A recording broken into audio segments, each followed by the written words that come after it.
Part number 5 है students. इसमें x+1, x+2, x+3 और x+6 माइनस 3x² ये एक एक्सप्रेशन दी हुई है। ठीक है जी।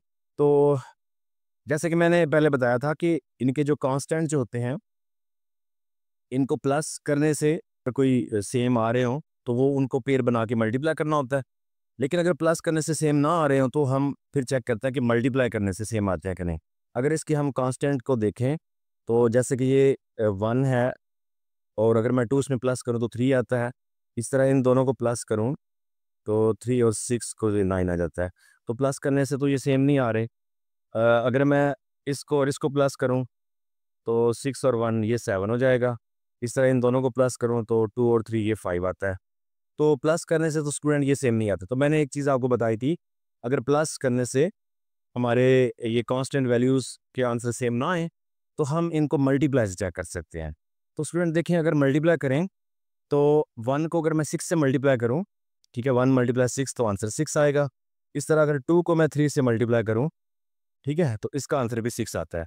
इसका मतलब ये है कि 1 को मैं इसके साथ मल्टीप्लाई कर सकता हूं और इन दोनों को आपस में।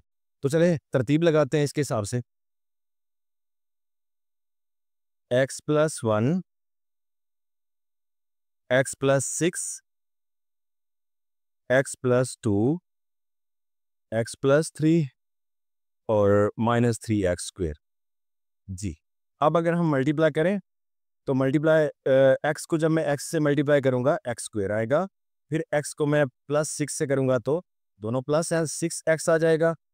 इस तरह 1 की बारी है, 1 को मैं x से करूं ये प्लस का x आएगा। और अगर 1 को मैं 6 से करूं तो दोनों वैल्यूज प्लस की हैं तो प्लस का 6 आ जाएगा। जी आगे x से मल्टीप्लाई करें x² और x को 3 से करें 3x, 2 को x से मल्टीप्लाई करें 2x और 2 को 3 से करें तो ये 6 आ जाएगा। ओके, और -3x² एंड पे बच जाएगा। तो स्टूडेंट आप देखिए हमारे पास क्या बच रहा है, x² +6 और 1 ये 7x हो जाएगा क्योंकि दोनों प्लस में है, +6।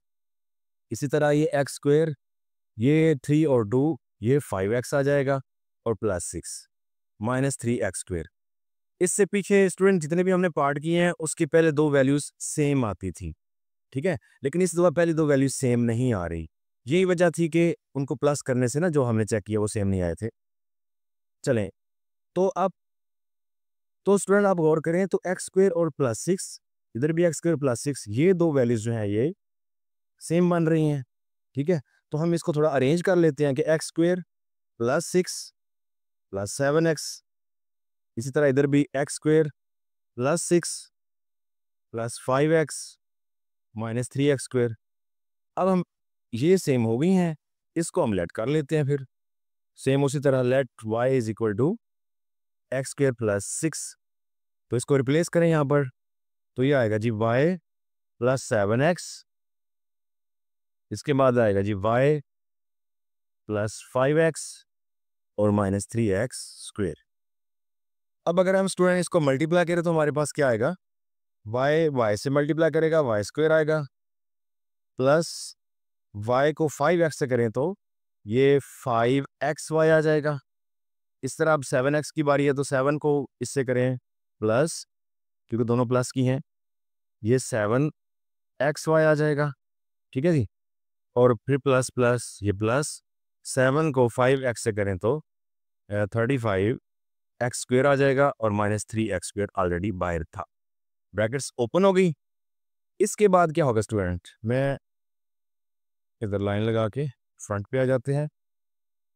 इसके बाद हम अगर देखें हमारे पास ये y² एज इट, क्योंकि और y² वाली वैल्यू नहीं है जिससे सॉल्व हो, xy वाले ये आपस में सॉल्व होंगे, दोनों प्लस के हैं तो स्टूडेंट ये प्लस हो जाएगा। 5 और 7 12 होता है, +12 x एंड y। इस तरह ये देखें ये 35x² है और ये भी x² है, ये आपस में हल होंगे। ये प्लस है ये माइनस है, तो प्लस माइनस हमेशा माइनस होता है। हम 35 में से 3 को निकालेंगे, पीछे हमारे पास क्योंकि बड़ी वैल्यू प्लस की है तो प्लस का 32x² बच जाएगा। जी स्टूडेंट अब देखें हमारे पास इसके आगे क्या हो सकता है, मतलब फैक्टराइजेशन हो सकती है, तो हम इसके फैक्टर करते हैं। उसके लिए क्या मेथड है कि पहली और आखिरी वैल्यू को मल्टीप्लाई करें, तो वो आ रहा है जी 32 x² प्लस का आ रहा है। ठीक है, तो दो अदद ऐसे ढूंढें जिनको मल्टीप्लाई करने से ये बने और प्लस करने से ये सेंटर वाला बने, क्योंकि ऊपर प्लस है तो प्लस करने से सेंटर वाला बनना चाहिए। ठीक है, तो अब दरमियान में भी प्लस है तो दोनों प्लस की वैल्यूज ही आएंगी। तो ये जब ये 32 को इससे मल्टीप्लाई किया तो ये x² और y² भी है। ठीक है जी, y² भी साथ आएगा, तो 8x और y भी आएगा। इस तरह ये 4x और y भी है, क्योंकि इसको ज़रा करें, 8 को 4 से मल्टीप्लाई करें 32 बनता है, x² y² भी बनता है। इसी तरह दोनों को प्लस करें तो 12x और y भी बनता है। क्योंकि x और y दोनों शामिल है ना, तो इस दफ़ा हमें x और y दोनों ऐड करने हैं। चलें, वो इसकी जगह पर आएगा y² plus 8xy plus 4xy plus 32x²। Okay जी, तो इसमें से देखें y हम कॉमन कर रहे हैं, इंटू वाई प्लस 8x बच रहा है। इसमें से कॉमन क्या आ रहा है जी, 4 और साथ में x भी, इंटू वाई प्लस 4 को डिवाइड करें 8 आएगा, एक x क्योंकि कॉमन है, सॉरी, और ये x पे है तो एक x बच जाएगा। ओके जी, चले अब देखें तो ये बिल्कुल सेम आ गए और ये आने भी चाहिए, अदरवाइज क्वेश्चन यहाँ पे ही गलत हो जाता है। चलें, उसके बाद ये हमारे पास y और प्लस 4x आ गया जी। अब y किसके इक्वल था, क्योंकि हमारा क्वेश्चन यहाँ पे क्लोज हो रहा है तो हमें y को रिप्लेस करना है। y ये दिया हुआ है, ठीक है स्टूडेंट, तो यहाँ पे रिप्लेस करें x² प्लस 6 प्लस 8x, इधर भी x² प्लस 6 प्लस 4x। अब इसको मजीद अरेंज कर लें, x² प्लस 8x प्लस 6 और x² प्लस 4x प्लस 6। तो इस तरह से ये आपका पार्ट नंबर 5 जो है वो क्लोज होता है। नेक्स्ट हम जो है वो पार्ट नंबर 6 इसका सॉल्व करते हैं जी स्टूडेंट। क्वेश्चन नंबर 2 का पार्ट नंबर 6, इसमें अब हम कांस्टेंट को ज़रा चेक करते हैं। तो इनको प्लस करने से कोई ऐसा अदद नहीं है जो कि सेम आंसर आ रहा हो, यानी इसको इसको प्लस करूं तो ये प्लस का 3 आएगा, इसको करो तो ये माइनस का 3 आ जाता है। ठीक है, तो इसमें भी कांस्टेंट को ऐड करने से वाली सेम नहीं आ रही, लिहाजा इसमें भी हम मल्टीप्लाई करते हैं जी। मल्टीप्लाई अगर हम करें तो 2 को इससे करें तो जो है प्लस का 2 आता है, यानी कि मैं 1 मल्टीप्लाई 2 करूँ प्लस 2 आता है। और अगर मैं -1 को मल्टीप्लाई करूँ -2 से तो ये भी प्लस का 2 आता है। तो इनकी पेयरिंग जो है वो इसकी इसके साथ और इसकी इसके साथ बन सकती है। ठीक है जी, तो चले हम इसके मुताबिक अरेंज करते हैं।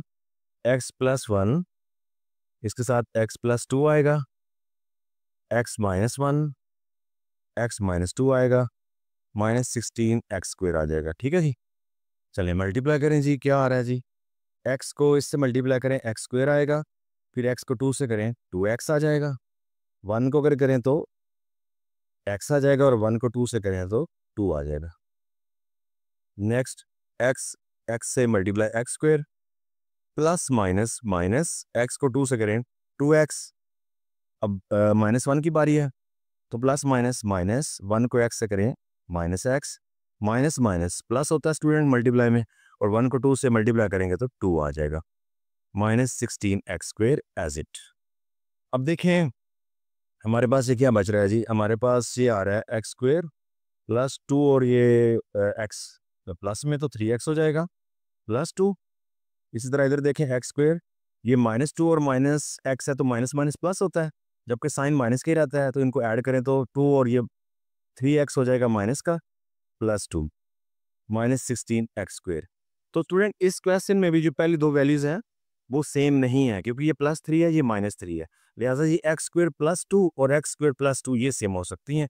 तो मैं इसके लिए यहाँ से अरेंज कर देता हूँ, x² plus 2 sorry plus 3x, x² plus 2 -3x -16x²। तो अब हम इसको लेट करते हैं सेम जैसे कर रहे हैं बाकी क्वेश्चन, y के इक्वल x² प्लस 2, रिप्लेस करें जी y plus 3x, y -3x इसके बाद हमारे पास आता है जी -16x²। जी स्टूडेंट, नेक्स्ट हम क्या करते हैं, इसको इससे मल्टीप्लाई करना होता है। तो मल्टीप्लाई भी हम कर सकते हैं, अगर चाहें तो हम इसका फार्मूला भी बनता है, यानी एक दफ़ा प्लस एक दफ़ा माइनस लिखा हो ना, तो ये y² और प्लस माइनस माइनस 3x का स्क्वायर वही बन जाता है। आपकी मर्ज़ी है अगर फार्मूले से करना है या मल्टीप्लाई करना है। चलिए मल्टीप्लाई करते हैं, y को y से मल्टीप्लाई करें, y² आएगा, -3xy आ जाएगा, ये +3xy आएगा, सॉरी यहाँ पर x है, x और y, और ये प्लस माइनस माइनस 3 को करें तो 9x² आ जाएगा, -16x²। तो अगर फार्मूला बनाते तब भी ये y² -9x² आना था, ये दरमियान वाला नहीं आना था, अब भी ये कट गया है, तो ये ख़त्म। पीछे हमारे पास बच रहा है जी y², उसके बाद -9x² -16x², ठीक है। y² तो एज इट रहेगा, ये आपस में सॉल्व हो सकते हैं, ये भी माइनस है, ये भी माइनस है, तो माइनस माइनस प्लस होगा, लेकिन साइन माइनस का रहेगा। 16 और 9 जो है ये बनता है 25x²। तो स्टूडेंट अगर हम इसका देखें, y का स्क्वायर बनता है और ये 5x का स्क्वायर बन जाता है, तो इसको मैं एक दफ़ा प्लस एक दफ़ा माइनस कर सकता हूँ अकॉर्डिंग टू फार्मूला। तो ये आएगा y प्लस 5x और y माइनस 5x।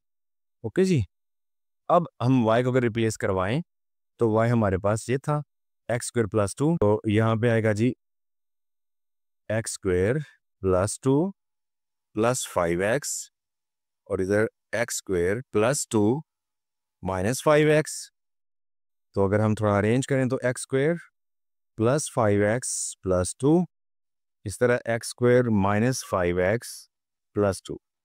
ओके जी, इस तरह ये जो है क्वेश्चन नंबर 2 के तमाम पार्ट्स जो हैं वो सॉल्व हो गए हैं। नेक्स्ट लेक्चर में इंशाल्लाह हम क्वेश्चन नंबर 3 सॉल्व करेंगे, तब तक के लिए अल्लाह हाफिज़।